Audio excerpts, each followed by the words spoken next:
Earth has been around for about 4.5 billion years. Think about that for a second. 4.5 billion years.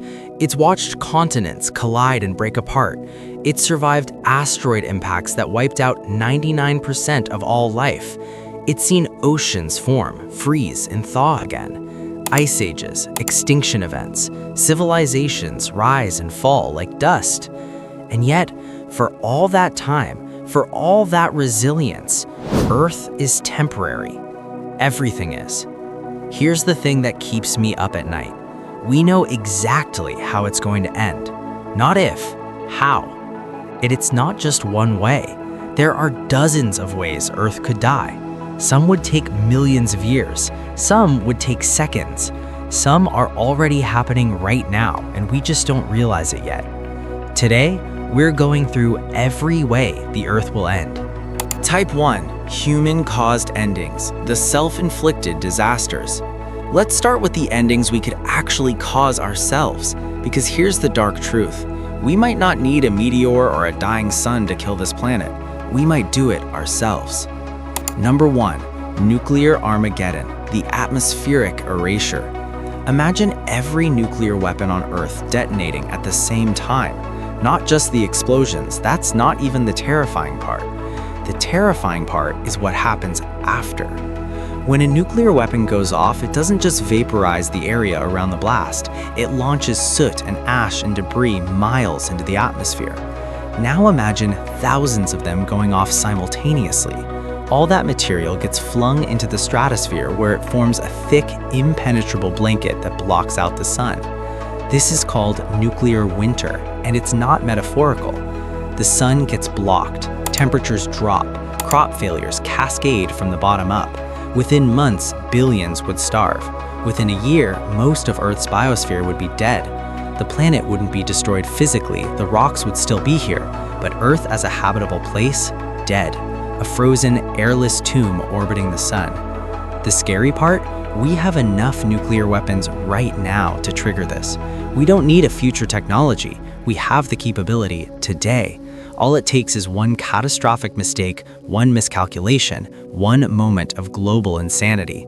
Number 2. Climate collapse, the runaway greenhouse. Here's a scenario that's actually starting to happen. Climate change isn't just about rising temperatures. It's about feedback loops, positive feedback loops that can spiral out of control. Think about it. As the planet warms, ice melts. Melted ice means less white surface to reflect sunlight back into space, so the planet absorbs more heat, which melts more ice, which absorbs more heat, which melts more ice. That's a feedback loop, and it accelerates. Now extend that to the whole system.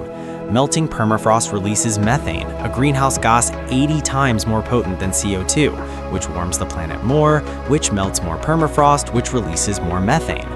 Ocean acidification kills phytoplankton, which absorbs CO2. Less CO2 absorption means more CO2 in the atmosphere, which warms the planet more, which kills more phytoplankton.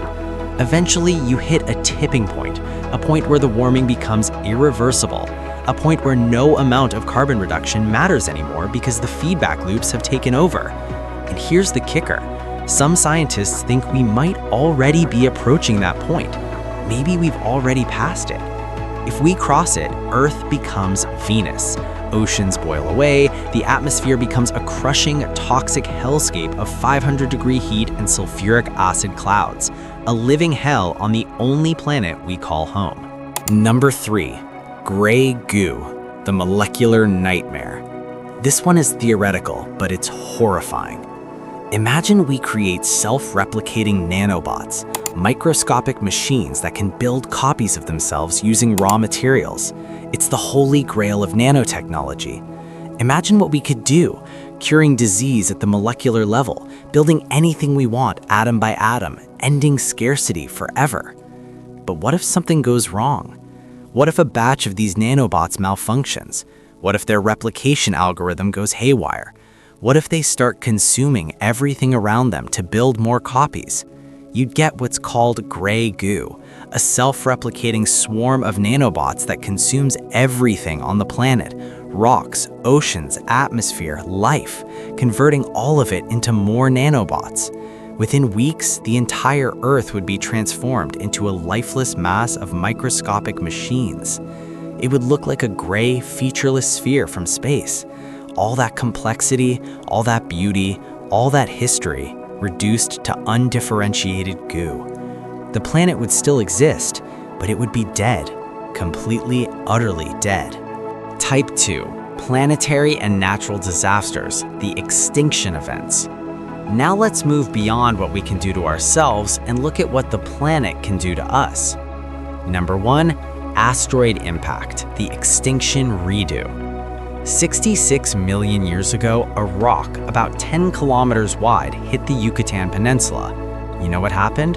The dinosaurs died. 75% of all life on Earth went extinct. Entire species that had dominated the planet for 165 million years were wiped out in an instant. But here's the thing, that asteroid was big, but it wasn't that big on a cosmic scale. Scientists now believe there are asteroids out there even larger.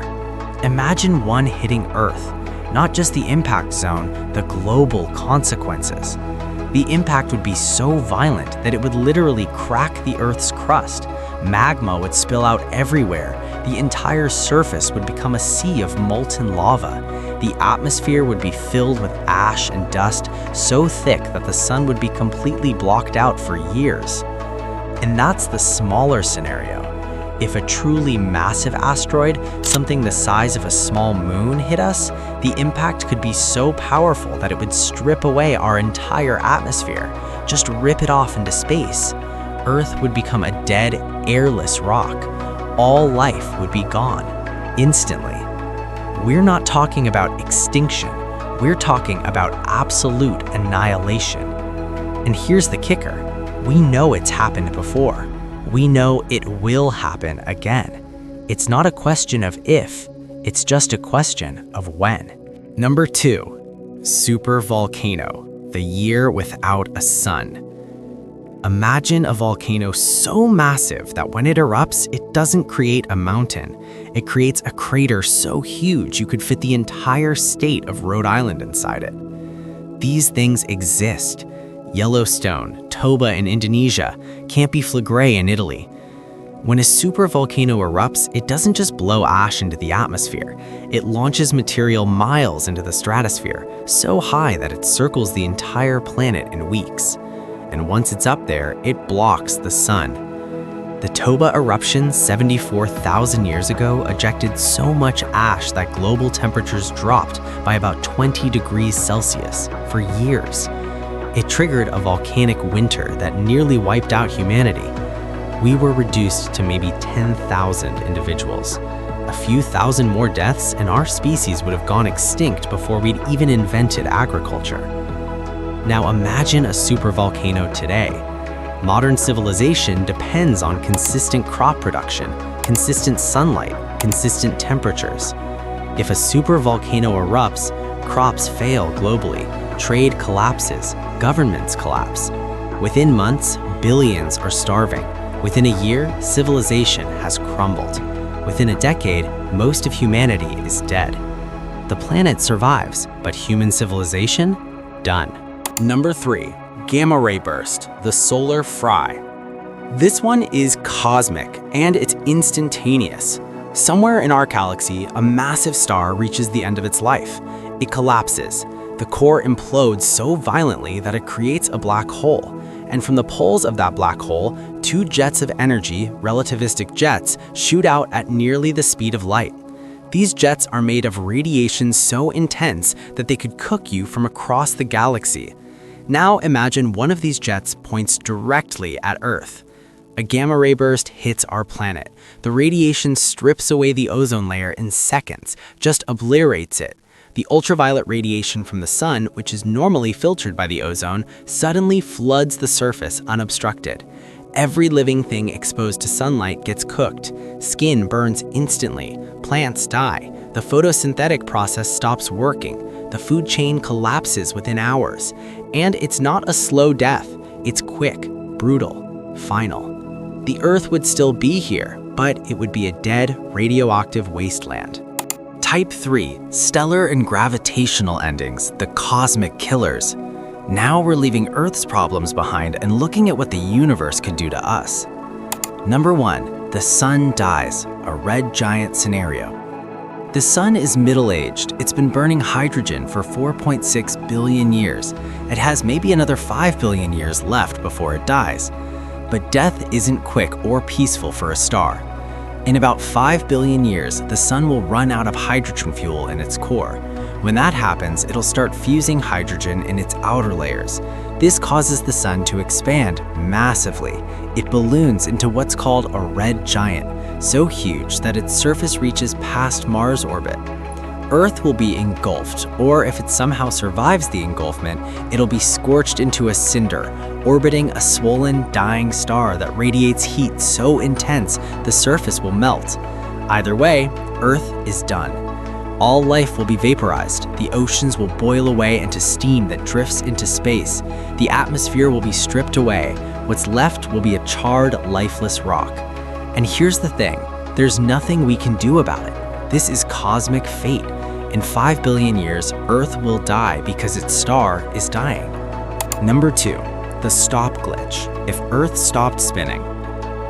This is a thought experiment, but it illustrates something terrifying. Earth rotates at about 1,000 miles per hour at the equator. That's fast, but we don't feel it because we're rotating with it. The whole atmosphere is rotating with it. Now imagine Earth suddenly stops spinning. Just stops. The planet stops, but the atmosphere doesn't. The air is still moving at 1,000 miles per hour because of inertia. You'd have winds equivalent to a Category 5 hurricane everywhere on the planet simultaneously. The winds would scour the surface clean. Buildings would be obliterated, soil would be blown away, everything loose would be flung into the upper atmosphere. The wind alone would kill everything. But that's not all. The sudden stop would cause massive earthquakes as the planet's crust lurches to a halt. Volcanoes would erupt, the ground would crack and split, and the half of Earth facing the sun would bake while the other half was frozen. No day-night cycle. One side would be a burning desert, the other would be a frozen wasteland. Life instantly extinct. Number 3, a rogue black hole, the gravitational slingshot. This one is rare, but it's possible. A black hole, a stellar mass one that was ejected from its star system, drifts through space, and by pure cosmic chance, it passes through our solar system. Here's what happens. The black hole's gravity would be catastrophic. It would warp the orbits of every planet. Mercury would be flung into the sun. Venus would be ejected from the solar system. Mars would be torn apart by tidal forces. And Earth? If it doesn't get pulled directly into the black hole, it would be slingshot out of orbit, flung into deep space like a cosmic baseball. Earth would become a rogue planet, a world drifting through the void with no star to warm it. The surface would cool to near absolute zero. The oceans would freeze solid miles deep. All life would die. The planet would become a ghost, a dead frozen rock orbiting nothing, going nowhere. Think about that. Earth ejected from everything it knows, drifting alone through an infinite void forever. Type 4, ultimate cosmic resets, the multiverse endings. And now we get to the truly existential stuff, the endings that would affect not just Earth, but reality itself. Number 1, the big crunch, the bounce back. Remember in the beginning when we talked about the universe expanding? Well, here's a terrifying scenario. What if it stops? Expansion requires energy, dark energy. But what if dark energy runs out? What if gravity eventually wins the tug of war against expansion? If that happens, the universe stops expanding, and then it starts contracting. Galaxies move closer together. The universe gets denser and hotter. Billions of years from now, everything gets pulled back toward a single point, a singularity, a point of infinite density where the entire universe is compressed into a space smaller than an atom. And what happens at that singularity? Another Big Bang. The universe bounces, reality resets, a new universe is born. Earth would be obliterated billions of years before we even noticed. We'd be compressed along with everything else into nothingness. Number 2, holographic deletion, the data corruption. This one is wild. If the holographic principle is true, if our entire 3D reality is just data projected from a 2D surface at the edge of the universe, then Earth is vulnerable to something terrifying, a glitch. If something corrupts the data encoding our reality, if the holographic projection malfunctions, Earth could simply cease to exist. Not destroyed, not annihilated, just deleted, like a file getting wiped from a hard drive. One moment we're here, the next moment we never were. Reality just rewrites itself and Earth vanishes from existence. It's not destruction, it's deletion, erasure, complete cessation of being. Number 3, the Big Rip, the atomic annihilation. Here's the most terrifying ending. Dark energy is accelerating the expansion of the universe, but what if it keeps accelerating? What if it accelerates to infinity? If that happens, you get something called the Big Rip. Dark energy becomes so strong that it overcomes every other force in the universe. It overcomes gravity. It overcomes the strong nuclear force. It overcomes the bonds that hold atoms together. Everything gets torn apart. First, galaxies get ripped apart, then solar systems, then planets, then atoms, then subatomic particles. Space-time itself gets torn into shreds. It's not just the end of Earth, it's the end of everything. The universe tears itself apart atom by atom. And here's the kicker. We don't know if this is actually happening. Dark energy could be strong enough to cause the Big Rip. We just don't know enough about it yet. So there you have it. Every way the Earth will end. We could destroy ourselves with nuclear weapons or runaway climate change or rogue nanobots. The planet could be hit by an asteroid or devastated by a supervolcano or fried by a gamma ray burst. The sun could expand and engulf us. The Earth could be knocked out of orbit by a black hole or ejected into the void. Or the universe itself could crunch, reset, or literally tear itself apart. And here's what's crazy. Some of these are inevitable. The sun will die. The universe will eventually reach some kind of end state. The only variable is when. Some of these are possible but unlikely. A gamma ray burst could hit us at any moment, but the odds are astronomical. A rogue black hole could pass through the solar system, but it's incredibly rare. And some of these are possibilities we created ourselves. Nuclear war, climate collapse, gray goo. These are endings we could actually cause. The question isn't really if Earth will end. The question is which ending will it be, and when? Think about it. In 5 billion years, or maybe 50 billion years, or maybe billions of years after that, Earth will be gone. Everything we've built, everyone we've loved, every moment of human history, erased, not remembered, deleted from the universe. But here's the thing. We don't have to be here when it happens. Maybe one day, far in the future, humanity escapes this planet.